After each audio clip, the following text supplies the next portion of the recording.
Welcome to Trainer Talk. I'm DK. Matt Morse. And we are here in my office. First time ever. For Trainer Talk. I'm excited. We got 3 topics today. They're juicy ones. They're opinionated ones. We're not here to tell you what's right or what's wrong. We're not here to give advice. What we are here to do is experience, share, give some opinions, give some thoughts. And this is Trainer Talk here at Burn Boot Camp. We've been also bringing other trainers into the fold. How you guys like that? Yeah. You know? New faces. What trainers do you want to bring into the fold here on our show, Trainer Talk? We're taking on the road. We're going everywhere. We can do it in the office. We can do it upstairs at the Lake Norman gym here at HQ. We've done it in Salt Lake City and in Tallahassee and in, where else? Pittsford. Those are like... Yep, we're all over the place. So, Hey. What trainers do you want to see on Trainer Talk? Let us know. Matt, 3 questions. What's the first one? First question is one of those opinionated ones that Devan just talked about is, what's your stance on dry months? So, some examples on what that means. Dry January is... Explain what it is. Yeah. Before you go into what is dry month? Abstaining from alcohol during the month, or abstaining from sugar throughout the month. Some vice that you have that you're not going to do for 30 or Doesn't technically days. The definition of dry month just mean alcohol? Like when most people do it, they say, yeah.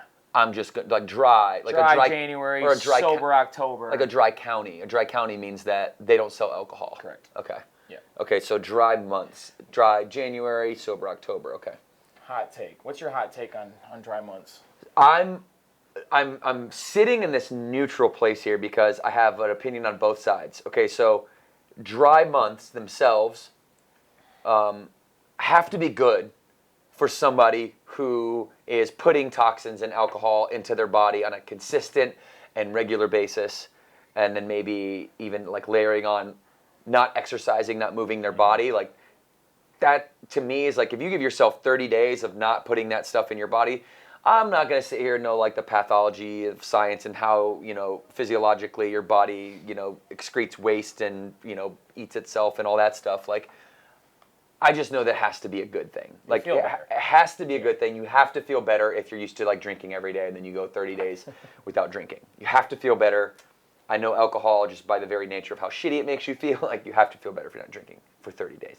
But on the other side of it, it's like, do you really have to get to the point where you're drinking so much that you need to take 30 days off in a row? And aren't those 30 days that you're taking off just a countdown into where you're going to start those new habits again?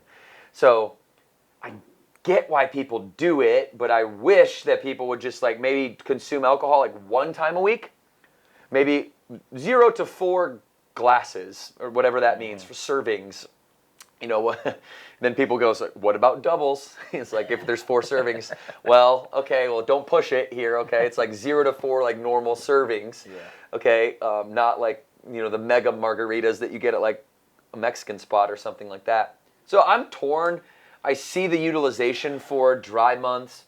I'm not helping anybody here, really. I'm only setting you up for a really opinionated conversation. You can't be on one side of the fence. It's going to leave it to me. I can if you want me to be, and I will tell you that I would rather preach just like, if you're going to be somebody that consumes alcohol because you value it, it's fun, you want to have fun, you want to let loose, that's great.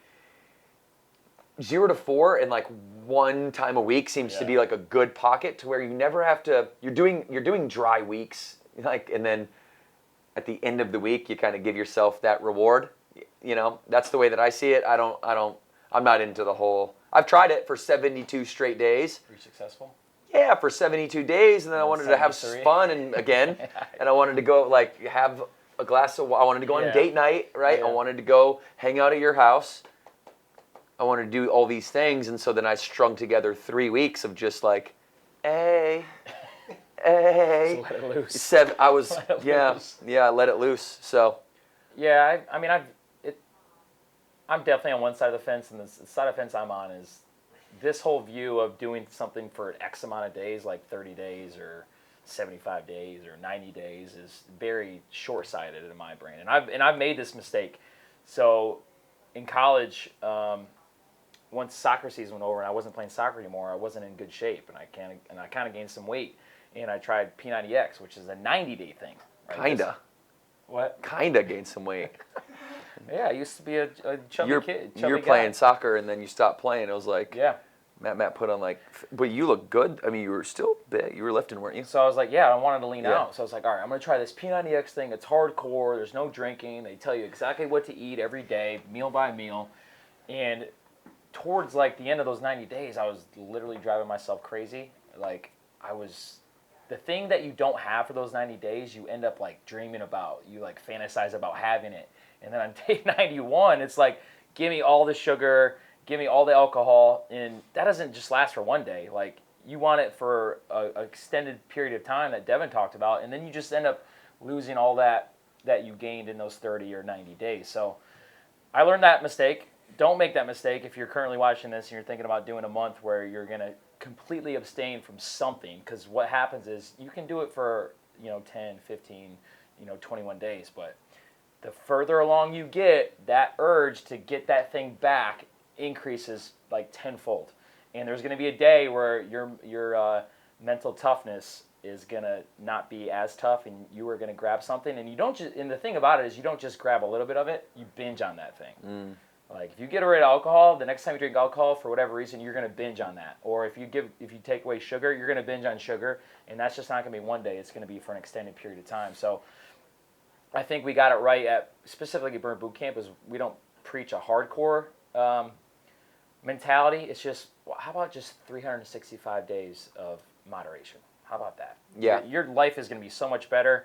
You're not going to beat yourself up over, if you enjoy yourself on the weekends. So that's where I'm at. Yeah, I agree with you, Matt. So philosophically, everybody, we have always said, and I hope that you take this philosophy and you take this really seriously, because we have always said that you should never add or make changes to your diet that you did not intend on keeping forever, right? That if you're going to make modifications to your diet, you're not cheating. I used that word on accident earlier. You're not cheating. You're not rewarding yourself. There's no negative connotation. You're just modifying, like Matt said, you're modifying a healthy diet, right? That's what you're doing when you go off course.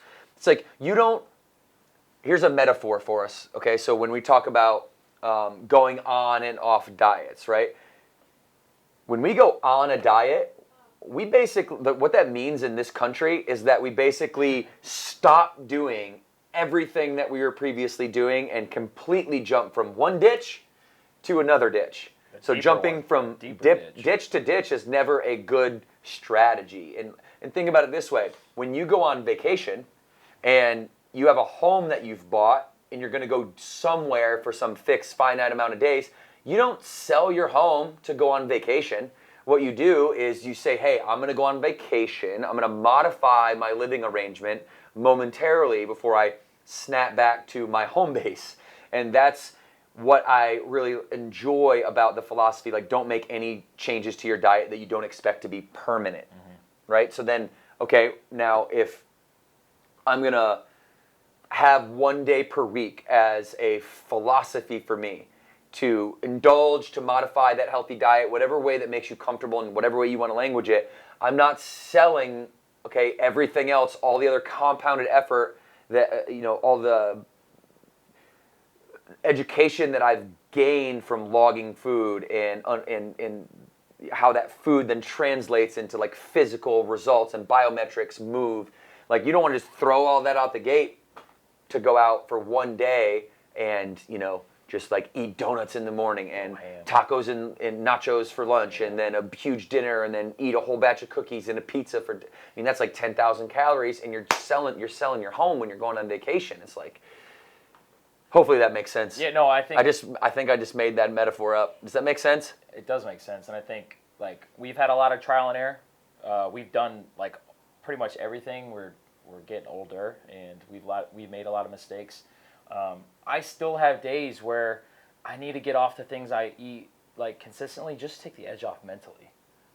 Like if you're on something like day after day after day, like, all right, I need a day where I just consume more calories than usual, right? I eat maybe more carbs than usual because carbs are your body's best friend. So you might have those days where you just take the edge off, and then the next day you feel better and you can get back on to what you were doing, and that's why we talk about moderation. So work what's best for you. This goes back to Devan's point of being on both sides of the fence. If this helps you at all, like, like rocket fuel in your journey, go ahead and do so. But there has been a lot of examples of people trying to do one of these things of abstaining from a simple thing for an extended period of time, and then after that 30 days is up, day 31 is just free for all. So work with what's best for you. We're not going to tell you exactly what to do. You got to work what's best for your life. Okay, so I'm going to pivot hardcore. I'm going to talk about this food pyramid that came out. We'll show a picture of that. The food pyramid that came out that had the entire world confused. Yeah. And everybody was like lined up with pitchforks ready to knock down like the CDC's door and say, hey, no, this is wrong. So what happened was there's this food pyramid that got published, and Matt knows the blog, but it was some food blog that published this blog. Do you know the name of it? I can't remember. The word cattle's in it, though. Okay, so whatever that food blog is, we'll find it. We ended up seeing this on the Joe Rogan Instagram page where Joe Rogan's kind of like this into conspiracy theories and all that. So like, it's an interesting page. He'll throw stuff up there that's super obscure. Well, he throws this food pyramid up there and the world goes crazy. And I went crazy and I was frustrated. And Matt like texted me. He's like, "Did you see this?" Like, I was like, "We got to talk about this." We took like Joe Rogan's Instagram page for the truth, and let's just all be real. We say this all the time. You need to be careful who you take advice from, do your own because research. This was not a real government-backed, big food-backed, Monsanto-backed food pyramid that was, going to replace the current food pyramid that we have, which is, by the way, still bad. But it's not like it was saying that Lucky Charms were more nutritious to the human being than filet and steak was, and which is as we all know, is like. I think that should have been a red flag for any rational human being who saw that. Like, is this real? Yeah. Let me go Google this real quick. It shows you like the state of the world that we're in, where we could actually believe, like have a level of distrust in our government where like that actually is believable. It's just crazy, but it's not true. It's not true. Don't fall for that. Don't be alarmed. Simple Google search. Putting it to bed right now. Not true. But it is fun to talk about. Okay, it gets clicks. It gets clicks, and that's what people are about these days. We need to do more like clickbait? Contemporary. No, we need more clickbait.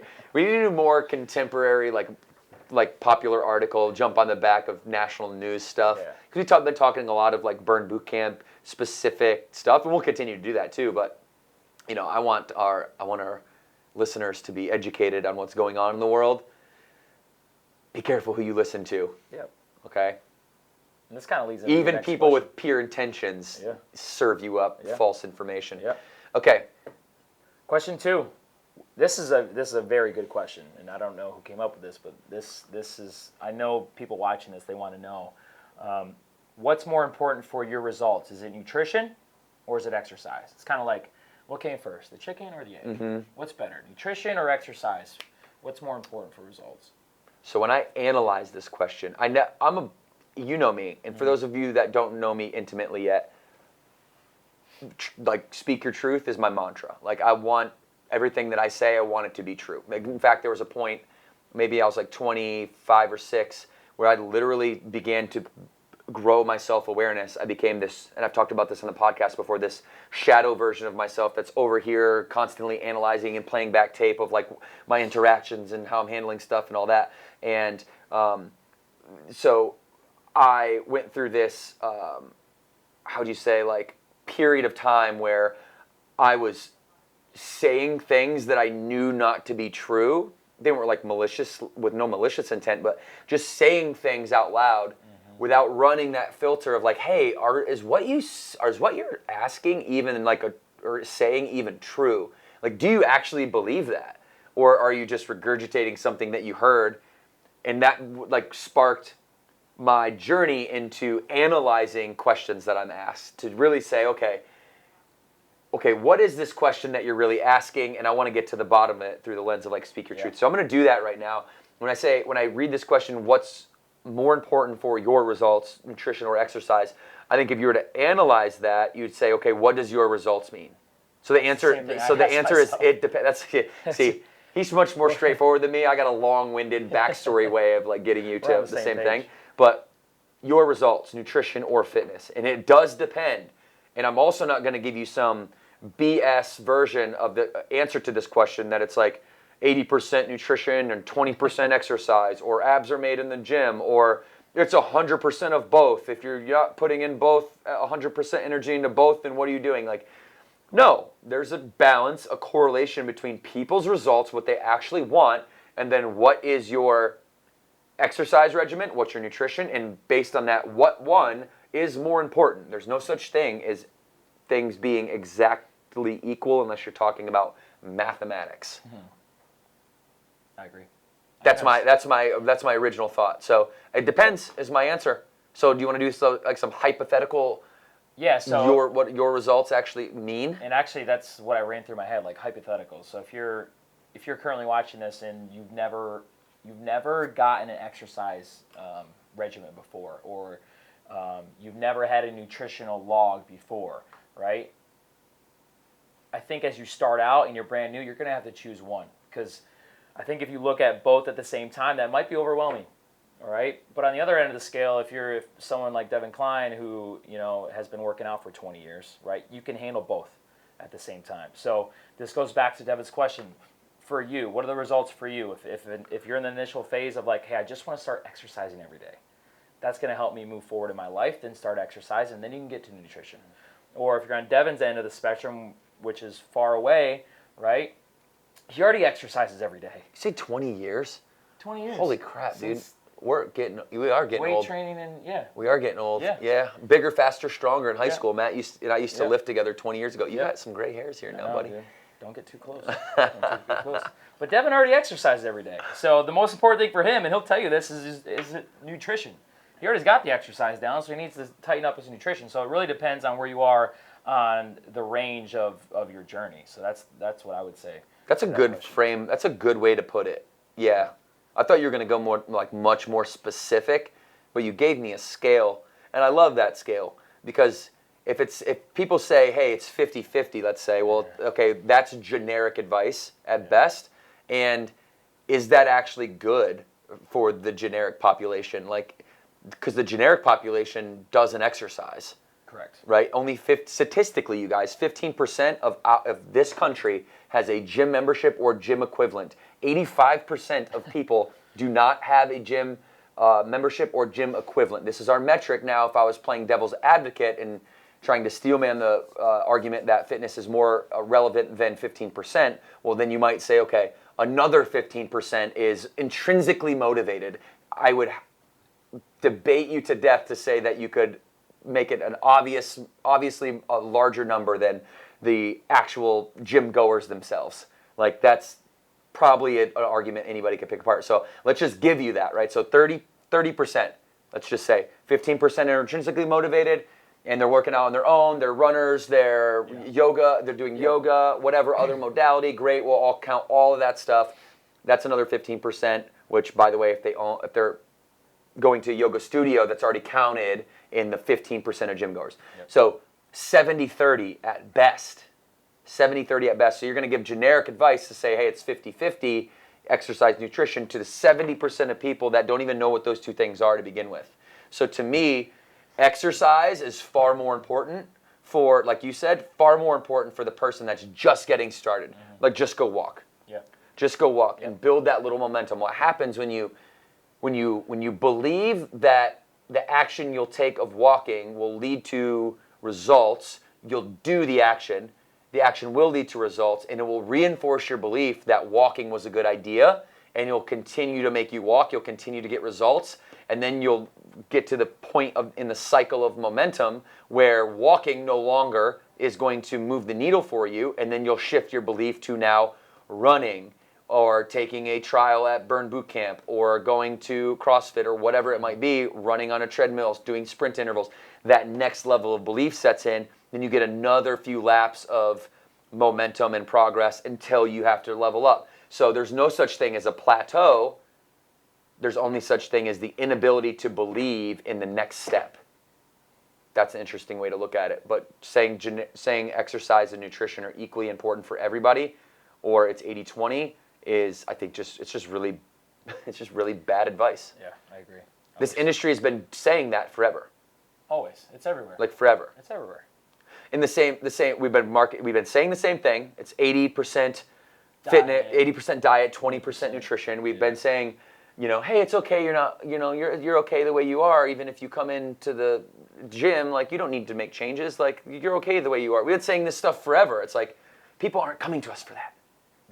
It's like, at what point do you realize like the things we keep saying over and over again don't work? Yeah. Like we gotta change the narrative. Yeah, it's like the marketing message is going to continue to, if it's going to continue to talk to 15% of the world, or let's say 30, since we gave you that, like the 30% of the world that is a fitness enthusiast, if the marketing continues to target those people, it's going to continue to further isolate the 70%. And I think that's what makes us different, is that that's who we're talking to. Our message is speaking to the 70%. It's not speaking to people that are already there, right? Like we're just saying, hey, we're just being truthful and honest. Like back to speak your truth. It's like what we're saying here at Burn Bootcamp, our message is the following. It's, hey, life is really hard. You have so much going on that it's so hard to pour into yourself, but you need to take responsibility for yourself, because that's where all meaning in life is rooted. And by taking care of your physical body, that is the easiest tool for you to just pick up and start using, that will begin to make life less hard when you just do the hard thing and show up and work out. And I think people want to hear that message. They want to hear that, hey, you're not gonna reach everything that you've ever desired in terms of your health and fitness in 60 days. Actually, you're not even going to do that in 12 months. That's what I'm saying. Right? But when you're dedicated to this, what that really means is that you're dedicated to your long-term energy, and how that energy can spill over into your family, into your work, into your social life, and ultimately creating a better version of yourself, a more enhanced version, a more intelligent leader, communicator. Like all of these things start to happen if you just ignite your physiology. And that message is so counterintuitive that is what we're the one company. This is weird to think about. We're like the one company that has actually broken through that message, that kind of fog of narcissism that sits over the top of the fitness franchising industry, or fitness industry as a whole. We're kind of the only one that's been able to shine a little light through that, which is interesting. Do you see the same thing? Oh, absolutely. It's really interesting. Absolutely. Yeah. I'm just ranting at this point now. I forgot what question we were talking about. We're on our last question. Oh. These might be the best set of 3 questions we've had so far. The last question is, what are the most common mistakes with form and workouts in general, and how do I fix that? So I'm gonna break down form first, and ouch! I just kicked something. Sorry. To Burn Bootcamp and to myself, this word drives everything you do in the gym.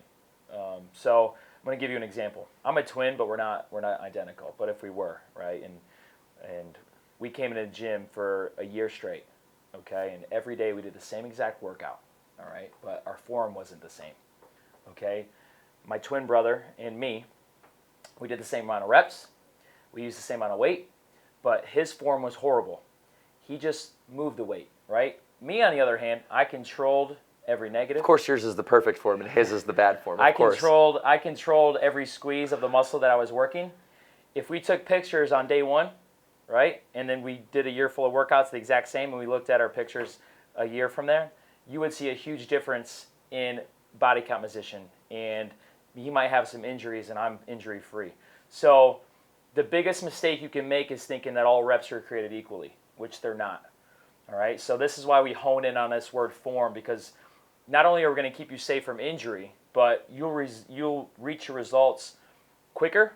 You'll be able to progress in the weight you lift faster, and you can always keep getting better at form. Like, I keep getting better at exercises now, and like we've said, we've been lifting weights for 20 years, right? I just started like reaching my potential on my form for exercises because I'm thinking about everything that I'm doing within the rep. So that's the biggest mistake, is you just picking up a pair of weights and moving them, thinking that you're actually going to gain something out of it. So that's for form. For workouts, it's first of all thinking that I have to work out every day to see results. You don't. And thinking that I have to do everything at one time to see results. So what does that mean? It's doing 2 workouts a day. If you like doing that, great. You'll probably burn out, and being honest, you'll probably get hurt and you'll probably get bored. The other thing is thinking that I have to go 1,000,000 miles per hour in everything I do in my workout, right? Yes, we're going to get your heart rate up, not only at Burn Boot Camp, but anytime you move, you're going to get your heart rate up. But thinking that I have to not have intention behind my workout. And the best thing about Burn Boot Camp is there's always going to be a human being behind it. We're not going to use computers, right? Because we know what works for ourselves, for our members, and we're not going to just throw random things out there to think that these are going to get your results. So there's always going to be intentionality behind it. So those are the biggest common mistakes. Now, what can I do for my form? Practice. How do you get to Carnegie Hall? You practice. Okay, how do you get better at an exercise? You practice. Body weight first. If you have to get a mirror at home to hinge better, to squat better, to press better, to lunge better, body weight first, and then start light, right? I wish as a young person in high school doing weight training class with Devan that, of course, your ego gets involved early, and even when you get older. Stack on those plates. Even get older. But if you can lift a lighter weight with really, really good form, you're going to take that good form once the weight gets heavier. Okay, so start light, get your form down, and then gradually increase the weight you use for exercises. And then workouts, have a plan. Have a plan. Again, try our trial at Burn Boot Camp, try CrossFit, try something that you really, really like that you can stick with it. It's kind of like your diet. Like if you don't see yourself doing this workout for forever, then you're not going to stick with it. Okay, so find something you really love and then just do one workout a day. Take rest days, take recovery. All right, you have a long life to live, and for you to get hurt for doing two a days, it's not worth it. All right, and again, I've made that mistake, and it sucks because once taking activity out of your daily life gets taken away from you, oh, you miss it. So that's my advice. I have nothing more to add. That was super thorough. And we're at time, so that's perfect. Boom. Thank you for being here, everybody. We hope that you are enjoying Trainer Talk. Like I said at the top of the hour, half an hour, top of the show, please let us know which trainers are your favorite. Yep. I know besides Matt, obviously Matt's everyone's favorite trainer. Besides Matt, who's your favorite trainer? And we'll bring them on the show potentially, okay? So flex on the subscribe button. It's YouTube. Hit it. It's podcasts, anywhere you listen to podcasts. It's been Trainer Talk, Burn Boot Camp Podcast. It's DK, it's Matt. 2 claps on 2, 1, 2.